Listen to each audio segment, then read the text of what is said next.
beginning verse 39 to 46. Luke chapter 22, verse 39 to 46.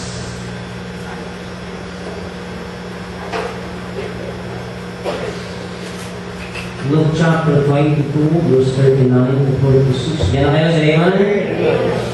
And he came out and went, as he was wont, to the Mount of Olives, and his disciples also followed him. And when he was at the place, he said unto them, Pray that ye enter not into temptation. And he was withdrawn from them about a stone cast, and kneeled down and prayed, saying, Father, if thou be willing, remove this cup from me. Nevertheless, not my will, but I will be done. And there appeared an angel unto him from heaven, strengthening him. Being an agony, he prayed more earnestly, and his sweat was as it were great drops out of blood falling down to the ground. And when he rose from the prayer, and was come to his disciple, and he found them sleeping for sorrows.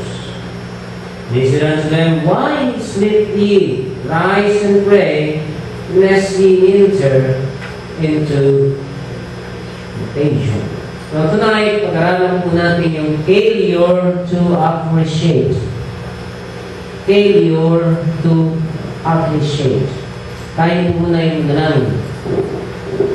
Ang nanangin Diyos, palain po ang inyong salita. Ito kayo maging paalala, maging hamon, kalakasan, pagsaway man sa aming mga pagkukulang sa inyong harapan. Lunan niyo po kami, palain bawat isa namin, kaya manalangin sa inyo, Jesus, in your prayer. Amen. Thank you, please be seated. Binasa lang po natin ang ilang mga talata upang lalo nating makita. Aking pong gabi ay pag-usapan po natin yung failure to appreciate. When we are talking about failure to appreciate, sa Tagalog po yan ay pagkakamali na makita yung mga bagay na hindi, o failure natin na hindi natin pinapahalagahan ang ilang mga paalala. So, number one, yung tinatawag failure to appreciate the significant facts. Number two is failure to appreciate some reminders and dangers.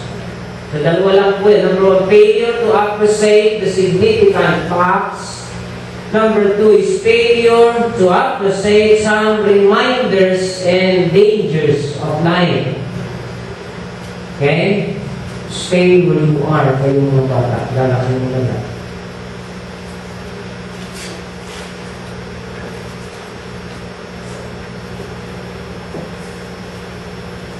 Sa araw po, ay meron pong isang mouse.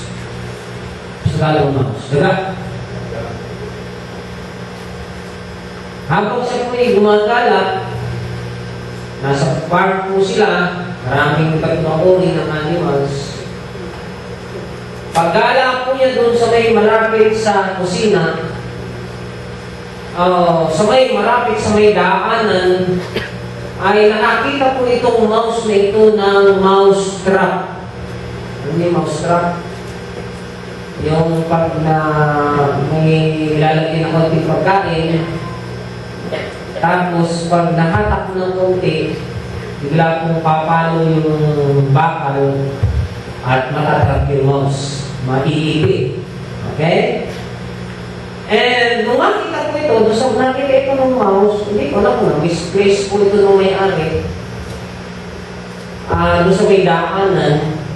So, nakita ko ng mouse, at ito po, ang ginawa nitong mouse na ito, itong daga, ay siya po'y naggalak dun sa paligid, nasa lubong na yung chicken. Sabi sa chicken, huwag kayong gagawin doon. Meron doon mouse trap. Baka masagin nyo, kayong maipit kayo. Sabi ng chicken, excuse me, Mr. Mouse. Wala akong pakialam diyan sapagkat hindi naman ako mouse. I am a chicken. That's only for the mouse trap. So, hindi siya pinansin. Ikot siya. Sisisigaw siya. Sabi niya, may mouse trap. Danger ito. Nasa loob naman po niya yung baboy. Sabi naman ng baboy, I'm sorry, mouse, sa lahat ng ito, matapakan ko man yan, hindi ako masyadong masasaktan. Ikaw, yan ay para sa iyo. So, hindi rin siya pinansin hanggang sa araw, nasa loob naman niya yung baka na nanginginaan doon sa gilid. Sabi niya, may mouse trap doon sa daanan. Baka matapakan mo, di mo mapasin, laki mo pamandin. Sabi ng baka, tinawanan siya. Nilabasan lang siya ng dila. Sabi niya, palagay mo sa akin, Gilo, baka ko. Pag tinapakan ko yun, hindi na makakapalo yun sa laki ng pako. So, hindi po siya pinansin. Ang ginawa niya, umalis siya, nag-ingat siya, pumasok siya sa kanyang lugar. Kinakabinan po, alam niya naman po sa probinsya, wala masyadong ilaw. Kinagabihan, ito pong mouse trap na ito, bigla pong lumagapak. So, nadinig po nung farmer, nung may-ari, nung magsasaka, na yung mouse trap ay tumunog at mayroong nag-iingay sa labas. Ay dahil po gabi, hindi mo alam nung may-ari, yung farmer, na isa pong cobra ang napasundot doon sa mouse trap. Yung kanyang buntot ay natrap. At dahil po hindi napansin po ito nung may-ari, nung sasaka, paglapit po ito, natuklaw po yung may-ari ng cobra. Dahil malayo po sa bayan, dinala lang po sa mga nambabara, sisip-sip. Pero dahil po cobra, nag-chill lang po yung farmer. So, ginawa po ngayon, so 2 araw na po nag-chill, hindi po talaga naitip yung kanyang kamandag. So, habang nag-chill po ito, sabi noong mga nagdating mga mag-anak, sabi niya, ano nangyari? Sabi niya, tuklaw ng cobra. Sabi niya, ang pinakamaganda niyan ay pahigupin natin ng mainit na sabaw para matanggal yung pag-chill. Sabi niya, o sige, katayin natin yung chicken para makahigop naman siya ng chicken soup. Habang nag-chill po, mga kapatid, sabi niya, kailangan natin itong sugod sa ospital dahil matutuluyan ito. Sabi ng mga kapatid, wala tayong pera. Sabi po nung mga kamag-anak, katayin natin yung baboy para maibenta sa palengke. Nung dinala po sa ospital, dahil na-late na, namatay po yung magsasaka. Ibinurol po sa bahay nila. Dahil alam niyo naman po sa probinsya, wala ng chicken, wala ng baboy, ang kinatay, si baka. Failure to appreciate a little things. Are you with me? Mahirapan lahat. Napirtuhan lahat. And sometimes, mothers and sisters, sa buhay ko at sa buhay ninyo, tandaan niyo po dyan, ang Panginoon po ay mayroong mga significant facts. Alam niyo, mga kapatid, mga mananampalataya, how many times na tayo po ay nakakapakinig ng salita ng Diyos at tayo po ay pinapaalalahan ng salita ng Panginoon. Ngayon po kayo? Pero sometimes, or most of the times, we fail to appreciate the warnings. Hindi tayo nagtitake heed. Hindi tayo nag-iingat. Sinabihan na tayo ng Panginoon na wag. Ang isang po dyan, kung pag-aaralan niyo po, si Pedro. Verse 31 po ng chapter 22. Nandun pa rin po tayo. Hindi po sabi ng Bible.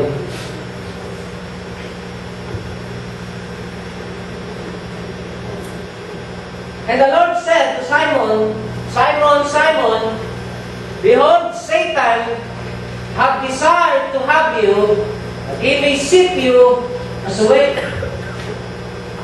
Pinalalahanan na po siya ng Panginoon. Pedro, ang demonyo, si Satan, ay nagpapaalam sa akin at gusto kanyang salain. Gusto kanyang ites. Kung ikaw ba ay mayroon ng matibay na foundation, kung talaga ikaw ba ay matatag na, kung talaga ikaw ba ay talagang matibay na sa pananampalataya. Gusto kanyang tingnan. Gusto kanyang subukin. Yan po ang paalala ng Panginoon. Nakikinig po ba kayo? Amen. Pero ano niyo po sabi ni Pedro, 31, 32, ang sabi ng Panginoon sa kanya, but I have prayed for thee that thy faith fail not, and when thou art converted, strengthen thy brethren. Pero sabi ng Panginoon, ako'y nananalangin para sa iyo na huwag kang bumagsak sa pagsubok.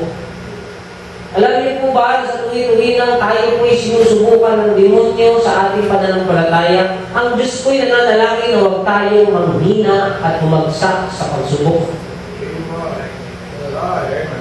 Ano ni? Darating po ang panahon ng inyong pong pananampalataya ay susubukin.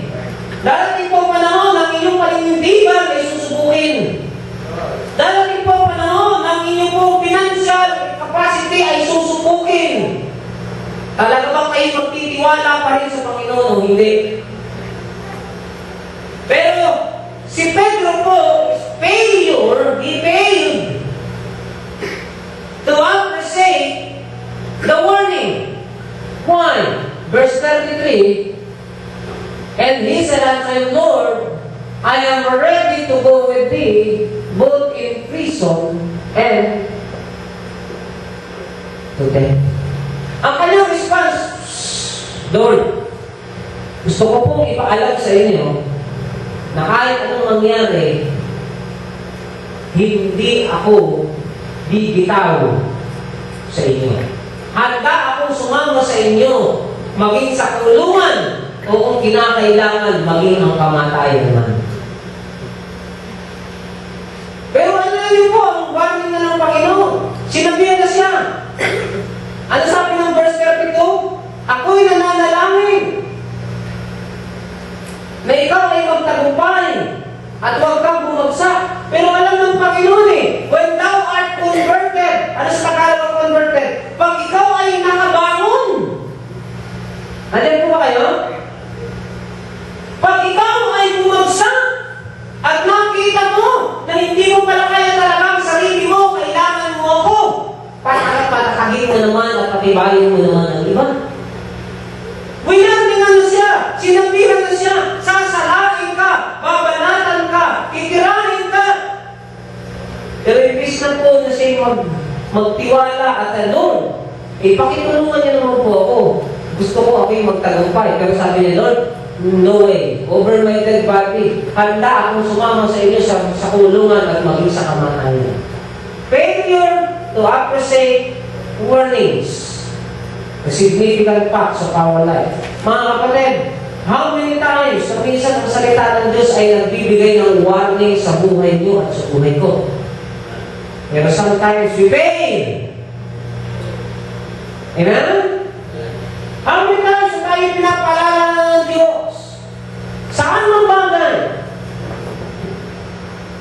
Sa ating mga desisyon, maging sa ating finances. Sinasabihan na tayo ng Panginoon, ikay magtapat upang isang araw, kung ikaw ay nagtatapat sa akin, lalo mong pagyayagungin at magpapalain ang buhay mo. Pero kung ikaw ay naging malamot sa akin, sabi ng Bible, kahit ang mga nasa kamay mo na ay hihipang ko pa. Sometimes we fail to appreciate that reminders. facts of life na binibigay pa rin. Ayaw pa rin natin. Mas gusto pa rin natin. Bakit ba makikinig ako yan? Bakit pa ako magbibigay? Bakit pa ako susuporta yan? Bakit ko ba gagawin yan? And pwede lagi paalanan. Mga kapatid, lagi ko tatandaan ang mensahe na nag-aaral natin dito, hindi galing sa pastor. Ito galing sa Panginoon. Amen? Ilan po ang mga young people na lagi sinasabihan na kayo mag-ingat? Huwag kayo makipumatok sa hindi mananampalataya. Pero ang tigas pa rin ang ulo, ano nangyayari? Nagsisisi. Why? Failure to appreciate the warnings. Minsan sa adaan, may nakalagay, slippery when wet. Pero, sagasa pa rin.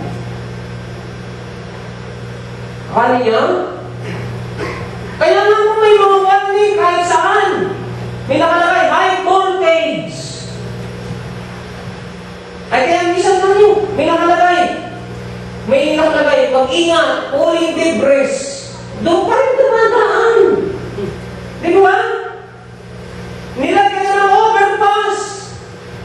Huwag tumawid, nakamamatay.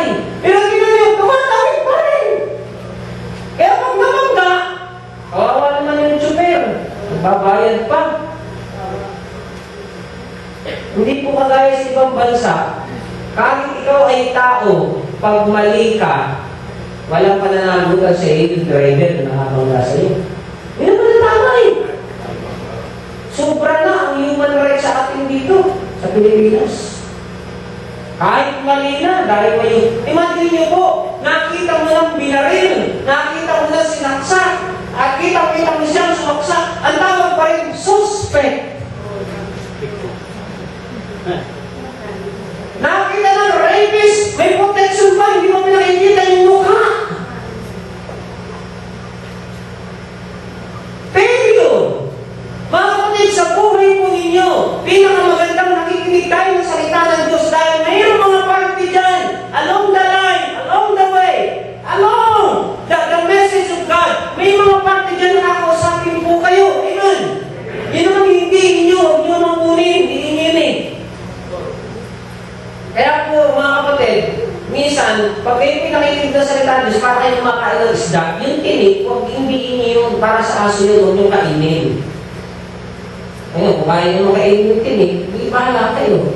Pero, ma-observe po niyo, lahat kayo, there are times along the message, mayroong parte dyan na sa iyo parte. Amen?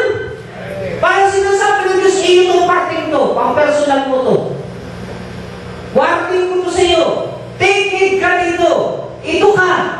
Pero sometimes, imbis na tayo makinig, ano natin? We react.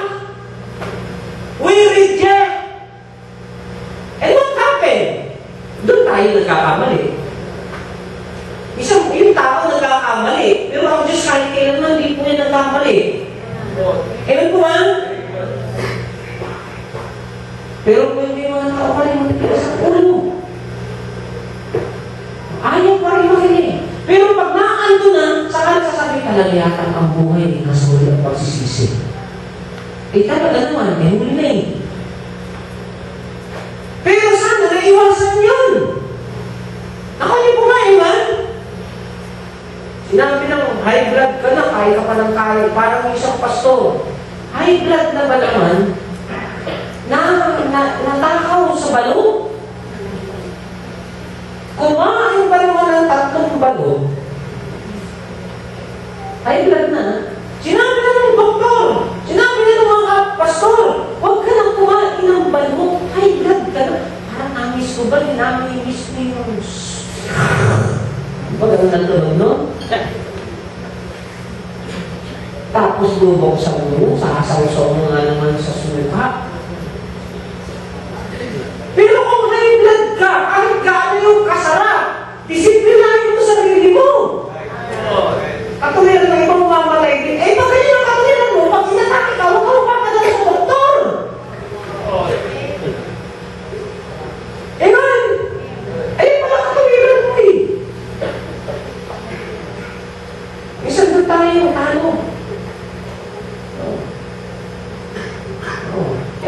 kayo, amen? Failure to what? To appreciate warnings. May kaya tayong kahinaan. Minsan, sinabi na ng Panginoon, huwag kayong magtanim ng galit, huwag nyo kayong maglagay ng mga sama ng loob sa puso mo. Dahil ikaw, pag nagalit ka, wala kang kontrol. May matigas pa rin ang ulo. Lahat ng mga masasamang loob, lahat ng ikasasama na loob, at lahat na ikagagalit, kinikilig sa puso. Kaya kita na pag nagalit, hindi ako makakalimutan siya Kristiyano. Amen? Failures. Kung kayo po'y magagalitin at pag kayo po'y nagalit, walang kontrol, paalalahanan tayo ng Diyos, huwag kang magkimkim ng sama ng loob. Kaya alam mo naman, pag nagalit ka, nagtulog-tubuang ka ng dalawang pangin at saka dalawang sungay. At nakakahako yung tindog ninyo, hindi pang plato. Hindi tayo po ba? Failures! That's why, praise the Lord na kayo dumadalo sa panambahan because along the line of the message of God, God has something, God spoken to you in His small voice. Pera man yan, attitude man yan, buhay man yan, character man yan, anong bagay yan. And sometimes, ibig na tayo, thank you Lord, saan naman po? Tinadyakan ko ako kanina. Ano ginagawa natin? We take it for granted. Kunyari, magbubukas ka na ng balbon, tutungo ka na, kung ano nang gagawin, hindi na kayo makikinig. When you are listening upon the Word of God at tinira ka ng Diyos, umibig ka na lang. Amen! Kayo man lang pala, kayo saan kayo umibig? Takay kayo dyan eh. Oo, hindi mo sa mga umibig. Eh, pag umibig, pastor, bistado ko, ako yun. Hindi naman ibig sabihin, ikaw yung umibig ka dahil alam mo tama. Ikaw tinatamaan pala, ayaw ko pang umaray. Sino sa...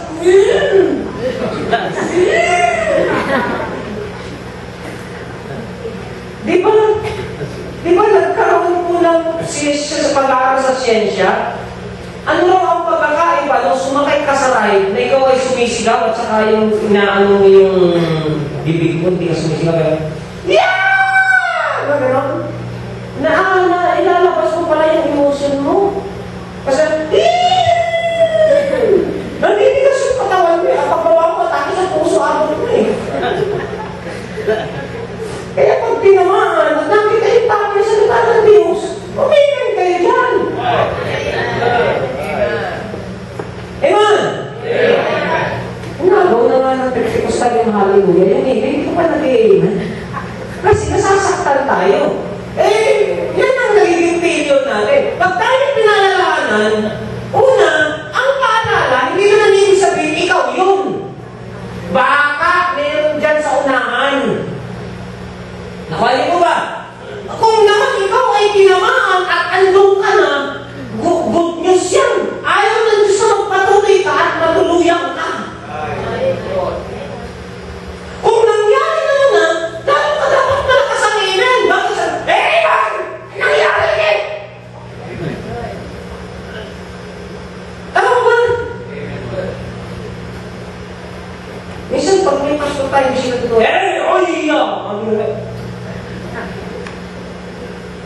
sino sa mga pakinig mo, nag-i-amen yung mga Kristiyano eh. Sometimes we fail to appreciate the message. Not only the warning, but the message.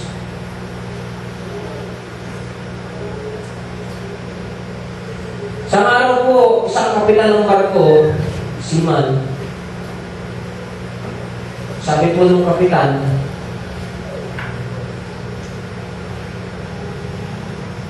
tawag po siya. Sabi ng kapitan, pakisabi sa Tagalog,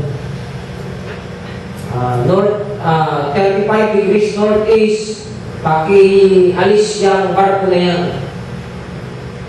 Sabi ng kapitan na nasa dagat. Sabi naman nung nanoon sa lighthouse, Sabi niya sa kapitan, ikaw ang lumihis ng 35 degrees south.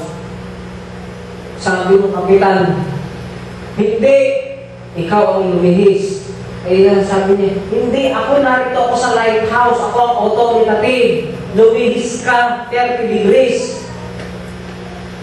Ayaw makinig ng kapitan, akala niyang barko, yung pala, lighthouse. Sabu, yung barko. Butas. Naman yun. Ngayon, pinagtatalunan, bakit ang Pauline 44 nagkaganon? Yung kalamuhan yung mga pistoks nila, nagkakapistipistang buhay natin din. Kung walang pistoks na yan, di sana nakakuha ng ayuda, hindi man lang 44 ang namatay. Ano? Wala. Baka ako naging presidente ng Pilipinas, ubus lang naman yan. Ubus yan. Bubuo ako ng mga sundalo para sa kanila. Ano, lahat ng buhay ipapatakot. Ano yung mga, sabi diba? Basta paano yung mga civilian? Kasalanan na nila, sabog! Paano mo kasi nagpapalis sa Pilipinas?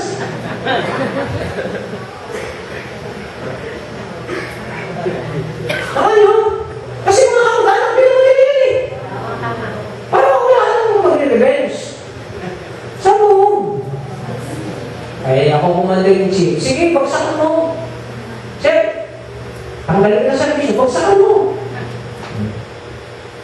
Alam niyo po yung Abu Bakar, kasi yung nagkumando, si Era. Sabi ni Era, bagsakan mo. Sir, may mga tao sa bagsakan mo. O binagsakan, panalo. Ako si Era, pakandidato, si Era pag-ibubuto ko eh. Kaya, o si Cayetano. Cayetano, no? Si Cayetano yung ibubuto. Kaya ako naman nagpastor, baka yung pera ko eh.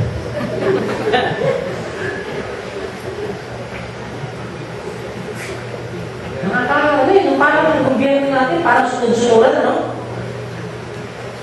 Failure to appreciate. And lastly, nasabi ko po sa inyo mga kapatid, failure to appreciate danger.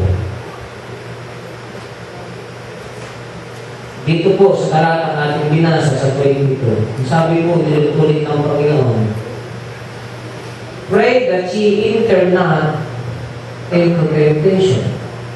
Verse 46, and he said unto them, why sleep ye? Rise and pray, lest ye enter into temptation. Ano siya sabi ng Panginoon? Nakatulong sila sa kalungkutan. Nararamdaman nila yung nararamdaman ng ating Panginoon. Natataka sila bakit ganoon. Bakit si Jesus Christ stone plus lang eh. Abot ng bato, kita nila si Jesus Christ umiiyak doon. Nakita nila na yung dugo, yung pawis ni Jesus Christ ay hindi pawis, anong dugo. At nabibilig ako, pero wag ang kalooban ko, ang kalooban mo mangyayari. Nabibilig lang ako sa sabi lungkot na lungkot. Sabi ng Panginoon, wag na akong damayan, manalangin kayo. Nakikinig po kayo, amen? Mag-pray kayo, mag-church kayo, magbasa na lang kayo ng Biblia. Nanghihina kayo, at manghihina kayo sa mga susunod na kabanata na mangyayari sa buhay natin. May mga bagay na hindi nyo maintindihan, bakit ako? Kaya kong bumuhi ng patay, kaya kong magpababa ng anghel, kaya kong gawin ang lahat. Pero bakit pinayagan ko? At bakit pa payagan ko nangyari ito? May mga bagay hindi nyo maintindihan. Pero kaya ang pinakamagandang gawin ninyo, dahil kayo manghihina, pray! Attend church!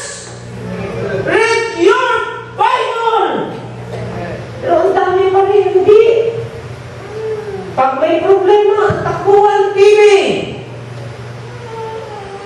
Ano ba? Pag may sakit, ang unang-unang tinatakbuhan, doktor, hindi ang Panginoon. Takot na agad tayo. 2 Timothy chapter 1 verse 7, tingnan nyo. Failure to appreciate danger. May sakit tayo, unang-una natin tatakbuhan, doktor. Kaya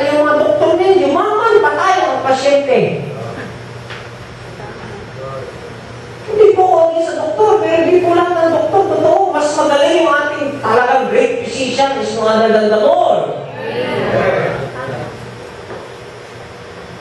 For God does not give unto us the spirit of fear, but of power and of love and sound mind. Pag tayo nagkaroon ng sakit, ano agad? Takot na takot tayo, nagpapanik agad tayo. Kapunta naman tayo sa doktor, itingnan ko lang dito. Hinga. Kailangan mo ECG. ECG naman dito, tagtag ka nito ng ano. Naku, nakalagay, hindi ma-detect. Kailangan mo magpa-angiogram, kailangan mo endoscopy, kailangan kang urinary, kailangan kang magpa-blood chems. Lahat! Ay, takot ka naman, wala, punta. Kukuha na ka ng kunting laman dun sa, ano mo, titingnan ako, delikado. Tatakutin ka. Alam niyo, minsan, namatay hindi sa sakit, sa takot. Ang Diyos hindi tayo binigyan ng espiritu ng katakutan. Sabi ng Biblia, sound mind. The word sound mind, it is a capacity to think between right and wrong, between what and learn. May mga panahon mahirap magpasya, kaya ang kailangan natin, watch and pray. Bago tumakbo sa doktor, bago kani-kanino tumakbo, takbo tayo sa Panginoon. God, you promised us that you will give me a sound mind. Ang sound mind ay kapasidad na mag-isip na sa panahon na gulong-gulong ka, nasa gitna ka ng trouble, nasa gitna ka ng karamdaman, nasa gitna ka ng takot. Sabi ng Bible, bibigyan kita ng maayos na pag-iisip. Sabagat maraming mga tao pag may trouble, walang tamang isip. Masama ang loob, walang tamang isip. Hindi, kagaranti ako. Balang araw, pag-iiganti ko kita.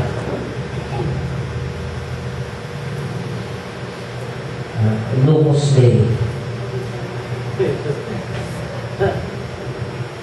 Ganyan tayo. Takot, agad na ako na. Failure to appreciate dangers. Minsan, hindi tayo nakakikinig ng anak. Hindi doktor agad. Hindi tao. Diyos. Nag-hallucinate lang. Takbo na sa psychiatrist. Sa kanyang natin, 12,000 a month. Tapos paiinumin ka ng kung ano, lalo nakakalusong ng utak. Ay, ako sabi ng doktor, lagi kang sas. Kaya, sabi siya, operahan pa dito. Ngayon, bilang ko, aawa ako eh. Naggastos na lang 1 milyon. Tapos ngayon, pa-check up. Sabi ko, pa-check up pa rin kayo, mas liwata si panganak niyo. Yun, nilagyan una, yung kanyang tatas insure. Sunod ay, basta may sure, mayroong brochure. Basta may sure. Alam, sabi ko niya, pag hindi nyo nabili yan, ang resulta nyo, magsisisure kayo. 7,000 naman. Gastos ko sa gatas. Nilagyan ng tubo. Punta agad tayo kani-kanino. Minsan, hindi tayo nag-isa na sa tuntay na ilisip na mapaalala ng Panginoon. May baby yan dyan. Hindi dyan agad. Huwag agad doon. Ganito muna. Sound mind. Iman?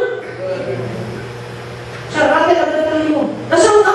Halip mo ako, pastor. Bakit? Hindi ko na po kasi ang gagawin ko. Kristiyano ka? Ay kaya naman minsan, kung bakit napunta ka sa danger na yan, kasi yung mga paalala ng Diyos, hindi ka nakinig.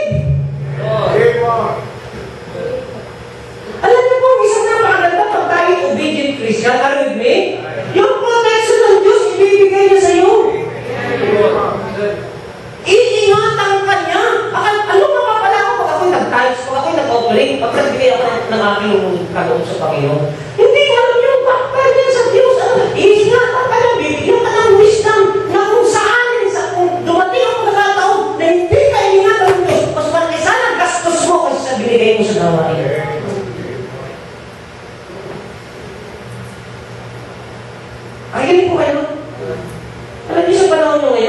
Kung wala kayo sa Panginoon, marami pong mas mahirap at mas magastos na buhay kaysa sa nasa Panginoon kayo.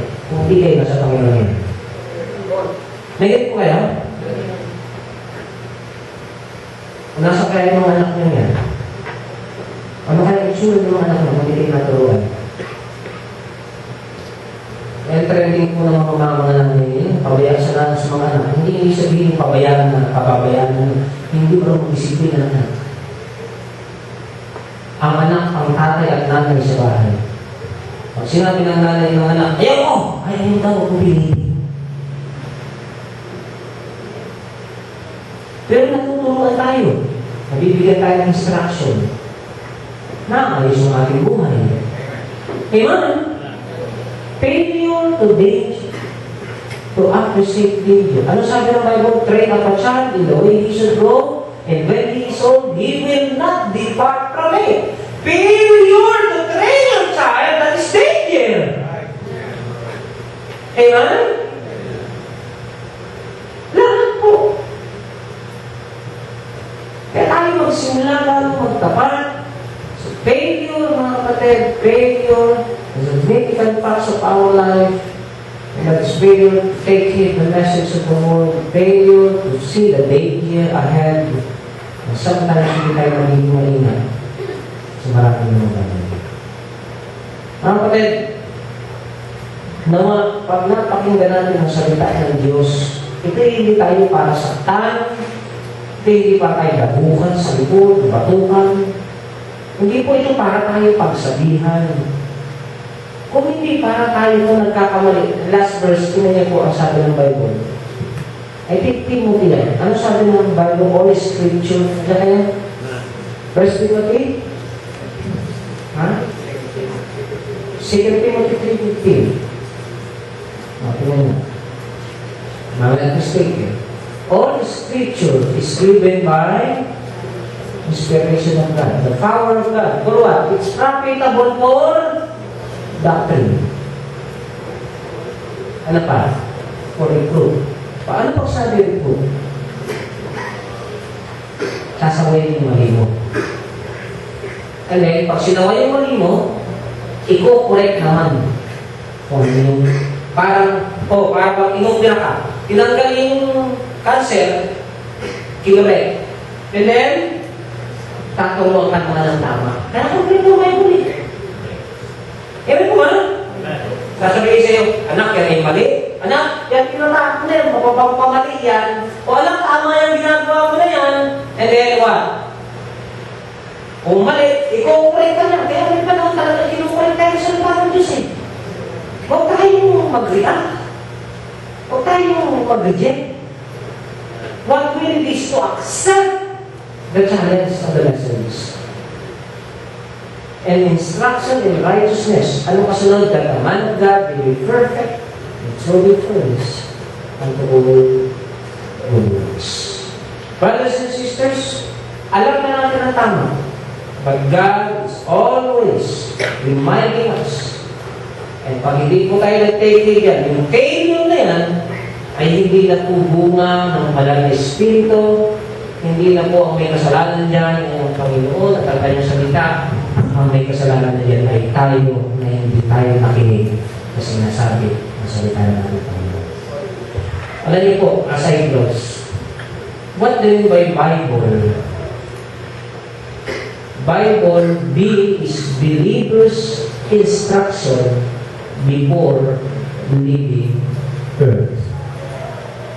Lahat po ng bagay sa daigdig na ito may manual. Am I right? Tama po, binigay na sa likod, may manual? Yes. Amen? Tama? Kasi nasa loob na, like menu.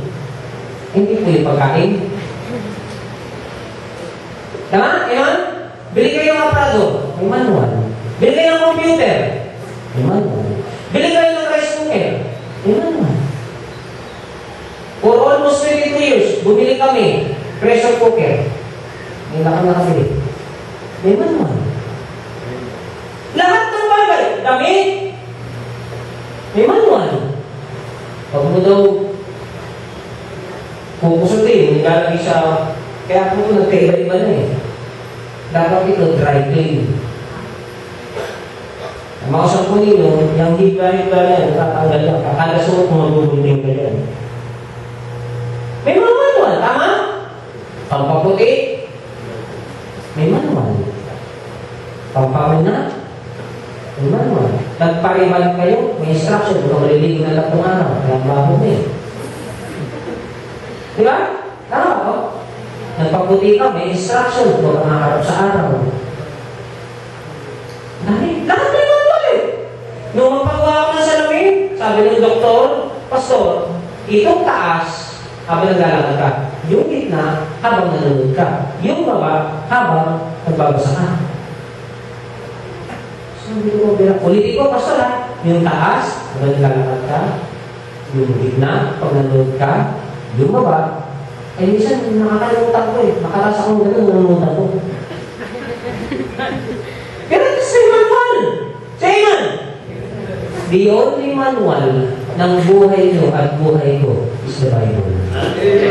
Kung tayo dito, magiging manual. Failure to see the manual. Ginawa ko po yung pinito ko sa inyo. Ginawa ko po yung lagayan ng nasira na. Ginawa ko po yung lagayan ng computer. Hindi ko tinignan ng manual. Nung nabuo ko na, nataka ko. Pare-paras ang kulay nila. Yung patungan nung monitor, iba. Yung pala, balikan. Kasi yung pinagay manual. Nirepair ko po yung rino. Yung rino ko, sira eh. Dapat, pakanan. Diba? Dahil hindi ko tinignan ng manual. Pakalawa. So, ginawa ko, nilagay ko siya din yung one. Ito. Parang hindi mo gano'n talaga eh. Pag hindi mo kayo sunod sa instruction, makakamali kayo. This is a believer's instruction before leaving earth. Igagay kayo. Marami po kayong matitipid pag minahal mo sa Diyos. Maraming buhay ang may sasamba. Maraming mga araw mo ang may aayos. At maraming magandang future ang magitatayo kapag ito ang ating pinagbasihan ng buhay. Kaya po natin ito ngayon. Salamat po, Panginoon, dito gabi. Sometimes we reject. Sometimes we react kapag nakapakinig po kami ng mensahe. Pero Panginoon, napakalaki po ng benepisyo sa buhay ng isang Kristiyano ang iyong salita. And we fail sometimes and most of the time sa mga paalala, sa mga danger sign, sa mga mensahe namin napakinig. Tonight, thank you po, Panginoon. May reminding us again na kailangan namin makinig. Kaya kasi nakakawala nila ang buhay namin. Financially, spiritually, emotionally.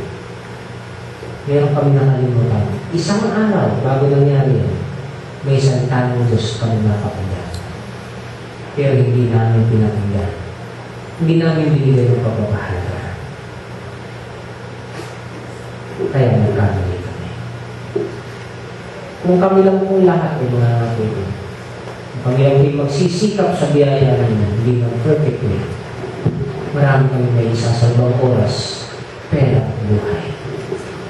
At marami kami may hahanda ng mga future sa aming pong pakituloy ng mga salita. Salamat, Panginoon, sa mga katotohanan nito. Salamat po sa biyaya nito na mamakintindihan ko naman. My brothers and sisters tonight, hindi po ako maghahaba ng paalala ng paalala. But if God spoke to your heart, much better for you to respond. Listen carefully, listen attentively, and listen heartily. Go to the main one. The precise, the absolute, written Word of God. This is the manual of life. We don't know yet the morals. Hindi natin alam ang bukas, pero God knows it. But some of our future are already indicated. It's already in the manual. Obey Him. The Bible says, give and it shall be given to you. Press down. Maraming over. But God, through men, will give unto your bosom.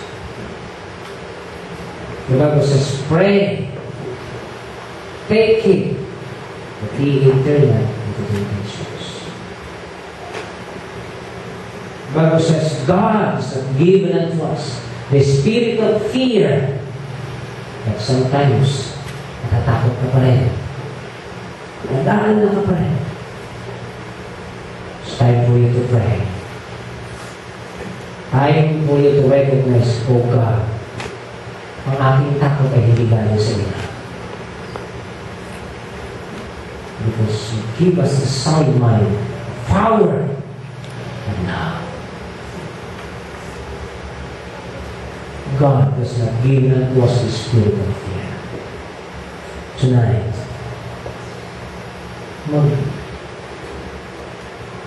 magkaroon tayo ng pagsasaliksik sa ating sarili. I-motivate natin ang ating sarili na sundin, gawin ang wala tayo. Salamat po Panginoon sa inyo. Salamat po sa inyo. Salamat po sa lahat. Sinamit po, titiwala po, na bilang po nito. Salamat sa masahang paalala niyo. In Jesus' name, Amen. Meron tayo sa